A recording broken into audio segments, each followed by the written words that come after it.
விக்கிரவாண்டி தொகுதி இடைத்தேர்தல் அறிவிக்கப்பட்டுள்ளதால் தமிழ்நாடு சட்டப்பேரவை கூட்டத்தொடர் முன்கூட்டியே ஜூன் 20ஆம் தேதி தொடங்கும் என சபாநாயகர் அப்பாவு அறிவித்துள்ளார்.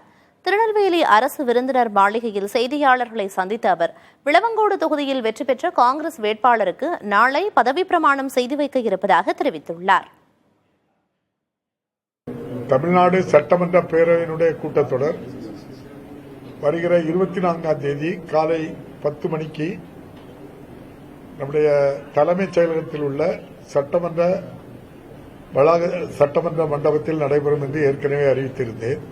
இதற்கிடையில் விழுப்புரம் மாவட்டம் விக்கிரவாண்டி சட்டமன்ற தொகுதிக்கான இடைத்தேர்தல் அறிவிப்பு வந்ததின் காரணமாக 24ஆம் தேதி நடைபெற இருந்த சட்டமன்ற கூட்டத்தொடரானது அதற்கு முன்கூட்டியே 20ஆம் தேதி ஜூன் மாதம் இந்த மாதம் 20ஆம் தேதி காலை 10 மணிக்கு தொடங்க இருக்கிறது என்பதை தெரிவித்துக் கொள்கின்றேன்.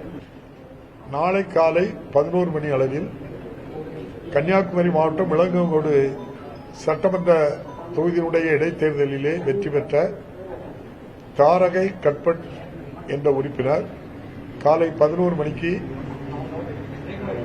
சட்டமன்ற பேரவைத் தலைவருடைய அறையில் பதவி பிரமாணம் நான் செய்து வைக்கிறேன்.